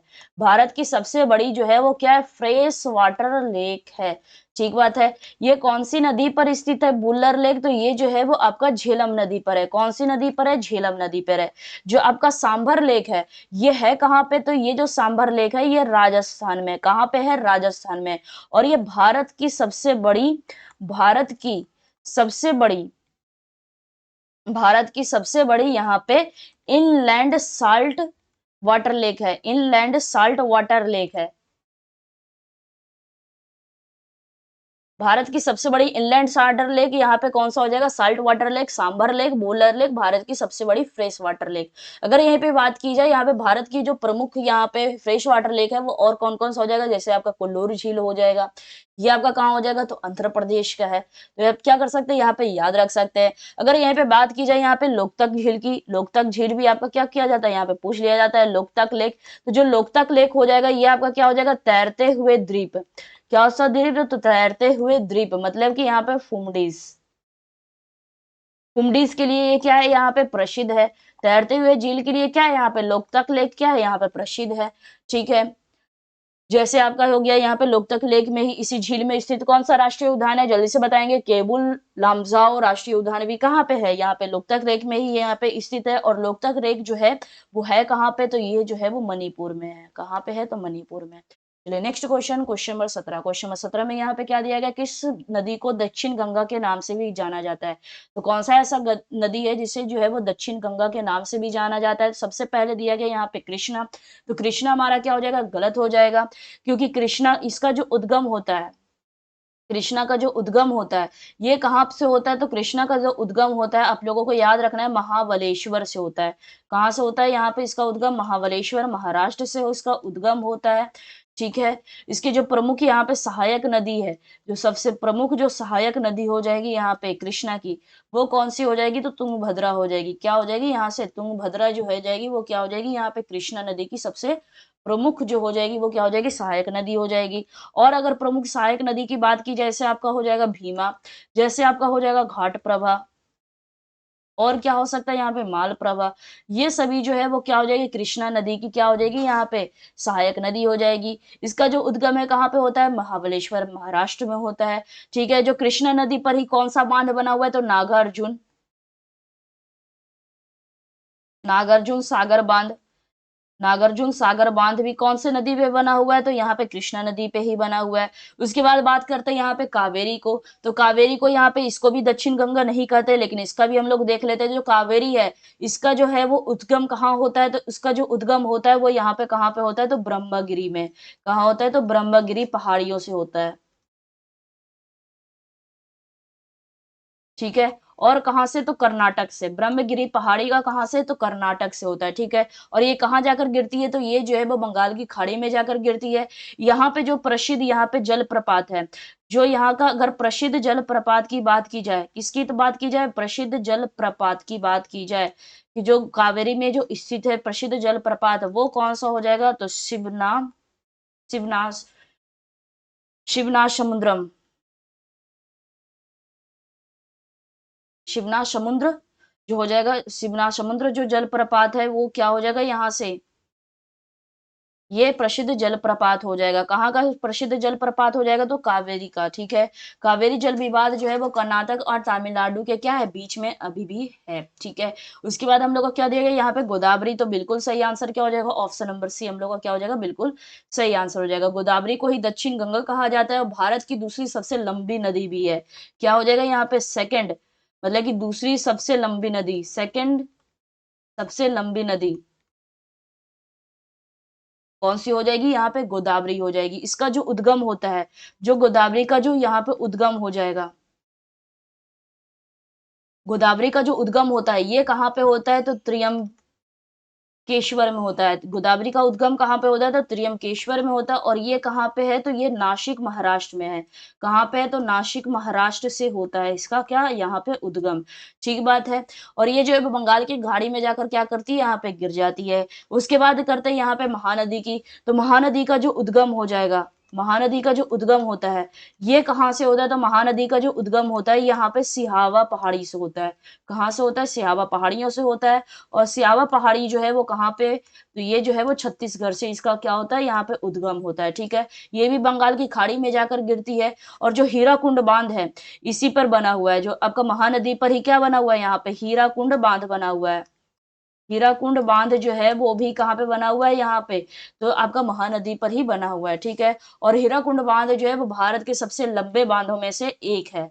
कौन, तो हीराकुंड बांध। ये सभी चीज को आपको नोट रखना है। चलिए next question, question number 18। Question number 18 में क्या दिया गया यहाँ पे, बैडमिंटन के क्षेत्र में मेजर ध्यानचंद खेल रत्न पुरस्कार 2023 किसने जीता था। जल्दी से इसका आंसर बताएंगे। तो ये तो सिंपल सा आपका फैक्ट है, आपको याद रखना पड़ेगा। तो करेक्ट आंसर क्या हो जाएगा यहाँ पे, तो बैडमिंटन के क्षेत्र में मेजर ध्यानचंद खेल रत्न पुरस्कार 2023 जो है वो किनके द्वारा यहाँ पे जीता गया था, तो इनके किनके द्वारा, तो हो जाएगा यहाँ पे, तो स्वातिस्क सिराज रानकी रेड्डी एंड चिराग शेट्टी के द्वारा क्या किया गया था, यहाँ पे जीता गया था। तो ठीक बात है, इसको आपको क्या रखना है, बस आपको सिंपल सा ये याद रखना है। अगर बात की जाए यहाँ पे, जो आपका यहाँ पे राजीव गांधी खेल रत्न अवार्ड है, राजीव गांधी खेल रत्न के नाम से ये क्या हो गई थी, यहाँ पे ये मेजर ध्यानचंद खेल रत्न जो था, इसका पहले नाम यहाँ पे मेजर ध्यानचंद खेल रत्न नहीं था, बल्कि जब इसकी शुरुआत की गई थी 1991 से 1992 के लगभग में, जब इसकी शुरुआत की गई थी, तो इसका जो सबसे पहले पुरस्कार का जो नाम था वो क्या चलता था, तो राजीव गांधी खेल रत्न पहले इसका नाम था, ठीक है। बाद में इसका नाम जो है 2021 में चेंज कर दिया गया, और 2021 में चेंज करके क्या कर दिया गया इसका नाम, तो नाम जो है वो बदलकर, नाम बदलकर क्या कर दिया गया, तो मेजर ध्यानचंद खेल रत्न अवार्ड कर दिया गया। क्या कर दिया गया, मेजर ध्यानचंद खेल रत्न अवार्ड इसका नाम कर दिया गया, ठीक है। और ये भारत का जो है वो सर्वोच्च खेल पुरस्कार कौन सा हो जाएगा, तो यहाँ पे तो मेजर ध्यानचंद खेल रत्न अवार्ड हो जाएगा, ठीक है। तो करेक्ट ही आंसर कौन सा हो जाएगा, ऑप्शन नंबर ए हम लोग का बिल्कुल सही आंसर हो जाएगा। चलिए नेक्स्ट क्वेश्चन, क्वेश्चन नंबर 19 में यहाँ पे क्या दिया गया, दिल्ली सल्तनत के संदर्भ में जकात क्या है, तो दिल्ली सल्तनत के यहाँ पे संदर्भ में जकात क्या है, भूमि टैक्स है, नहीं। भूमि टैक्स जो है वो आपको किसको बोलते हैं, यहाँ पे खराज को बोलते हैं। भूमि टैक्स किसको, यहाँ पे खराज जो होता है वो भूमि कर होता है यहाँ पे, ठीक है। दिल्ली सल्तनत में भूमि कर को क्या कहा जाता था, यहाँ पे खराज कहा जाता था। इसका मतलब कि हमारा ऑप्शन नंबर ए नहीं होगा, ये जो है खराज ये खेती की भूमि से वसूला जाता था, तो ऑप्शन नंबर ए नहीं होगा। बी हम लोग का क्या हो जाएगा, यहाँ पे जकात के लिए क्या हो जाएगा, correct answer option number B हम लोग का क्या हो जाएगा, बिल्कुल सही आंसर हो जाएगा। जकात मुस्लिमों पर लगाया जाने वाला क्या था, एक प्रकार का यहाँ पे रिलीजियस टैक्स था, धार्मिक कर था। ये केवल जो है वो यहाँ पे वेल्दी मुसलमान थे, जो धनी मुसलमानों से लिया जाता था, क्या जकात लिया जाता था। इस धन का उपयोग जो है वो यहाँ पे गरीबों के लिए, जरूरतमंद लोगों और सामाजिक कल्याणों के कार्य में क्या किया जाता था, इसका उपयोग किया जाता था, ठीक है। तो करेक्ट ही आंसर कौन सा हो जाएगा, ऑप्शन नंबर बी हम लोग का क्या हो जाएगा, यहाँ पे बिल्कुल सही आंसर हो जाएगा। फिर क्या दिया गया यहाँ पे, बार बूटी युद्ध की लूट, तो युद्ध की लूट जो है वो उसे जकात नहीं कहते थे, इसे जो है वो क्या कहते थे, तो इसे जो है वो खुम्स कहते थे। क्या कहते थे, यहाँ पे खुम्स कहते थे, जो कि युद्ध की लूट पर कर लगे, उसको क्या कहते थे, यहाँ पे खुम्स कहते थे। ये इसका अर्थ है यहाँ पे पांचवा हिस्सा, मतलब कि युद्ध में प्राप्त लूट का 1/5 भाग जो है वो किससे देना रहता था, यहाँ पे राज्य को दिया जाता था। तो युद्ध की लूट पे जो लगने वाला यहाँ पे था, उसको क्या कहते थे, यहाँ पे खुम्स कहते थे, जो कि 1/5 भाग पे लगता था। फिर टैक्स ऑन यहाँ पे नॉन मुस्लिम, तो नॉन मुस्लिम पे जो टैक्स लगने वाला था उसे क्या कहते थे, यहाँ पे जजिया कहते थे। क्या कहते थे, यहाँ पे जजिया कहा जाता था। गैर मुसलमानों पर लगाने वाला जो कर था वो कौन सा था, तो यहाँ पे जजिया था, ठीक है। और सबसे पहले जो जजिया का उपयोग किया गया था वो कौन से हो जाएंगे, तो फिरोज शाह तुगलक हो जाएंगे। कौन हो जाएंगे, यहाँ पे फिरोज शाह तुगलक हो जाएंगे। कौन हो जाएंगे, फिरोज शाह तुगलक हो जाएंगे। तो फिरोज शाह तुगलक ने क्या किया, तो फिरोज शाह तुगलक ने में ब्राह्मणों पर भी क्या कर दिया था, यहाँ पे जजिया कर लगा दिया था। इसने क्या किया था, ब्राह्मणों पर भी क्या कर दिया था, जजिया कर को लगा दिया था। और अकबर ने जजिया कर को क्या कर दिया था, यहाँ पे अकबर के द्वारा जजिया को खत्म कर दिया गया था। लेकिन जब औरंगजेब आए, कौन आए, औरंगजेब आए, तो औरंगजेब ने इसे फिर से क्या कर दिया था, जजिया को लागू कर दिए थे। ठीक है, इस बात को आपको सभी को क्या करना है, यहाँ पे याद रखना है, ठीक बात है। चलिए नेक्स्ट क्वेश्चन, क्वेश्चन नंबर 20 का आंसर बताएंगे हम लोग नेक्स्ट क्वेश्चन, और आज के आखिरी क्वेश्चन पे बढ़ते हैं। संविधान की 10वीं अनुसूची के तहत लोकसभा सदस्य की अयोग्यता का निर्णय कौन करता है। संविधान की 10वीं अनुसूची के तहत लोकसभा सदस्य की अयोग्यता का जो निर्णय है वो कौन करता है। President, prime minister, speaker of Lok Sabha, election commission. Under the 10th schedule of the constitution who decide the disqualification of A Rajya Sabha member. जल्दी से इसका आंसर बताएंगे। तो हम लोगों को पता है इसका आंसर प्रेसिडेंट नहीं होने वाला है। राष्ट्रपति जो है वो कुछ विशेष मामलों में निर्णय लेते हैं, लेकिन जो आपका एंटी डिफेक्शन लॉ है, जो दल बदल कानून है के मामलों में निर्णय लेने का जो अधिकार है वो राष्ट्रपति के पास नहीं होता है। तो ऑप्शन नंबर ए हमारा क्या हो जाएगा, यहाँ पे गलत हो जाएगा। प्रेसिडेंट से रिलेटेड आज ही हम लोग क्या किए, सारे आर्टिकल को रिवाइज किए हैं, ठीक है। उसके बाद हमारा दिया गया प्राइम मिनिस्टर। तो प्राइम मिनिस्टर भी यह क्या होता है, ये देश का प्रमुख होते हैं, लेकिन यहाँ पे एंटी डिफेक्शन लॉ से रिलेटेड ये जो है वो निर्णय नहीं ले सकते हैं। ठीक है, तो यह ऑप्शन नंबर बी भी हमारा क्या हो जाएगा, यहाँ पे गलत हो जाएगा। फिर क्या दिया गया यहाँ पे हम लोग का speaker of Lok Sabha election commission. Election commission क्या करेगा, यहाँ पे तो चुनाव करवाने का काम करेगा, चुनाव प्रक्रिया की क्या करता है, यहाँ पे निगरानी करता है। ये भी जो है वो आपका यहाँ पे किसी भी एंटी डिफेक्शन लॉ से रिलेटेड यहाँ पे निर्णय नहीं लेता है। और इसका जो इलेक्शन कमीशन अनुच्छेद यहाँ पे जो चुनाव आयोग है, ये कौन से आर्टिकल में है, तो आर्टिकल 324 में। कौन से आर्टिकल में बात की जाती है इसका, यहाँ पे आर्टिकल 324 में। चुनाव आयोग जो है वो लोकसभा, राज्यसभा, विधानसभा, राष्ट्रपति और उपराष्ट्रपति के चुनाव को क्या करवाता है यहाँ पे, तो इसमें करवाता है कौन, यहाँ पे इलेक्शन कमीशन। कौन से आर्टिकल में है, यहाँ पे आर्टिकल 324 में है। तो हमारा करेक्ट आंसर कौन सा हो जाएगा, एक ही ऑप्शन बचा, ऑप्शन नंबर सी हमारा स्पीकर ऑफ लोकसभा, लोकसभा अध्यक्ष क्या हो जाएंगे, यहाँ पे बिल्कुल सही आंसर हो जाएंगे। दल बदल कानून एंटी डिफेक्शन लॉ जो कि कहाँ पे 10th शेड्यूल में है, यहाँ पे संविधान की 10वीं अनुसूची में ये दिया गया है। यदि कोई लोकसभा सदस्य जो है वो क्या करता है, यहाँ पे दल बदलता है, तो उसकी जो सदस्यता रहती है उसे क्या कर दिया जाता है, यहाँ पे समाप्त करने का निर्णय जो होता है वो किनके पास होता है, तो लोकसभा अध्यक्ष के पास होता है, लोकसभा स्पीकर के पास होता है। इसी प्रकार राज्यसभा के मामले में यह जो निर्णय है वो कौन करता है, तो ये जो निर्णय है वो आपका यहाँ पे राज्यसभा के मामले में, अगर यहीं पे बात की जाए राज्यसभा के मामले में, तो राज्यसभा के मामले में ये जो निर्णय है वो कौन करता है, तो चेयरमैन ऑफ राज्यसभा, मतलब कि सभापति। कौन करता है, यहाँ पे सभापति करते हैं। कौन करते हैं, यहाँ पे सभापति करते हैं। ठीक है, या फिर क्या लिख सकते हैं यहाँ पे, chairman of Rajya Sabha, chairman of Rajya Sabha. तो लोकसभा के मामले में कौन हो जाएंगे, लोकसभा स्पीकर ऑफ लोकसभा, और राज्यसभा के मामले में सभापति यहाँ पे चेयरमैन ऑफ राज्यसभा हो जाएंगे। तो करेक्ट आंसर कौन सा हो जाएगा, ऑप्शन नंबर सी हमारा बिल्कुल सही आंसर हो जाएगा। और 1985 में यहाँ पे 52 कॉन्स्टिट्यूशन जो अमेंडमेंट हुआ था, इसमें क्या की गई थी, इसी के तहत जो है वो 10वें संविधान संशोधन जो है वो क्या कर दिया गया था, यहाँ पे जोड़ा गया था। और पहली बार जो है वो दल बदल लागू कानून जो है वो क्या हुआ था, यहाँ पे लागू हुआ था। तो कौन से तहत यहाँ पे जोड़ा गया था, तो 52वां, मतलब कि 52nd जो आपका कॉन्स्टिट्यूशन अमेंडमेंट के तहत ये जोड़ा गया था। कौन सा शेड्यूल में, तो 10th शेड्यूल में। बाद में आपका क्या हो गया, यहाँ पे 91वें संविधान संशोधन इसी के तहत, इसी शेड्यूल के लिए हुआ था, यहाँ पे एंटी डिफेक्शन लॉ के लिए हुआ था 91वां संविधान संशोधन। इसमें क्या कर दिया गया, जो दल बदल कानून को क्या कर दिया गया, और सख्त बनाया गया, और काउंसिल ऑफ मिनिस्टर के आकार पर भी क्या किया गया, यहाँ पे सीमा तय की गई थी। तो करेक्ट आंसर कौन सा हो जाएगा इसका अमलों का, तो 10th शेड्यूल लोकसभा मेंबर के लिए जो हो जाएगा डिस्क्वालिफिकेशन का काम का निर्णय जो है वो कौन करता है, यहाँ पे तो स्पीकर ऑफ लोकसभा के द्वारा लिया जाता है। तो करेक्ट आंसर कौन सा हो जाएगा, ऑप्शन नंबर सी हमारा बिल्कुल सही आंसर हो जाएगा। तो चलिए आज के लिए रखते हैं इतना ही, मिलते हैं हम लोग कल वाली क्लास में। कितने बजे, तो ठीक हम लोग 11 बजे। तो ऐसे ही हम लोग डेली हम लोग क्या करेंगे, यहाँ पे बहुत सारे सेट करेंगे, और लास्ट देखिएगा यहाँ पे जब आप एग्जाम में बैठेंगे तो ऐसा सारा क्वेश्चन आपको लगेगा कि पहले आपको क्लास में करवा दिया गया। तो बस सिंपल से आपको क्या करना है, बस रिवाइज करना है। ठीक है, जितना आपको पढ़ा रहे बस उतना ही कोई आपको घुमा घुमा कर एग्जामिनर आपसे क्वेश्चन पूछता है, इसके एक्स्ट्रा कुछ भी यहाँ पे नहीं जाता है। हाँ, एक दो क्वेश्चन एक्स्ट्रा रहते हैं, वो सबके लिए रहते हैं यहाँ पे। ठीक है, तो एक दो क्वेश्चन के कारण आप बाकी सभी क्वेश्चन को आप नहीं छोड़ सकते, प्रीवियस ईयर का ही क्वेश्चन आपका बस घुमाया हुआ रहता है। ठीक है, तो सभी क्वेश्चन को अच्छे तरीके से डील करते जाएंगे यहाँ पे। ये नहीं कि क्वेश्चन पढ़े और आंसर को टिक लगा दिए, ऐसा काम हम नहीं करेंगे। आपको पूरा एकदम एक्सप्लेनेशन के साथ आपको क्या करेंगे, यहाँ पे पढ़ाया जाएगा, ताकि आपका कोई भी क्वेश्चन एग्जाम में छूटे नहीं, चाहे एग्जामिनर कितना ही आपको घुमाने की कोशिश करें, आप बिल्कुल भी ना घूमें। ठीक है, तो चलिए आज के लिए रखते हैं इतना ही। और जैसा आप लोगों को बताया, जो आपका पीडीएफ है वो आपका व्हाट्सएप ग्रुप में और टेलीग्राम ग्रुप में सेंड कर दिया जाएगा। तो सिंपली आप व्हाट्सएप ग्रुप को और टेलीग्राम ग्रुप को क्यूआर कोड को स्कैन करके क्या कर सकते हैं, ज्वाइन कर सकते हैं। तो चलिए मिलते हैं हम लोग कल ठीक कितने बजे, 11 बजे। और ऐसे ही हमारा सीरीज जो है वो हम लोग का अब शुरू हो चुका है, तो अब ये यहाँ पे अब रुकेगा बिल्कुल भी नहीं, एग्जाम तक आपका ऐसे ही चलते रहेगा। ठीक बात है, तो मिलते हैं हम लोग कल कितने बजे, 11 बजे। अगर क्लास आप लोग को पसंद आया तो अपने अपने दोस्तों के साथ शेयर करें। यदि आप चैनल पे न्यू है तो चैनल को सब्सक्राइब कर ले, ताकि हमारा जब भी नेक्स्ट क्लास स्टार्ट हो तो आप लोगों को नोटिफिकेशन मिल जाए। और डेली क्लास का टाइमिंग याद रखिएगा 11 AM। ये आपको अलार्म क्या कर लीजिए, इसका अलार्म आप सेट कर लीजिए।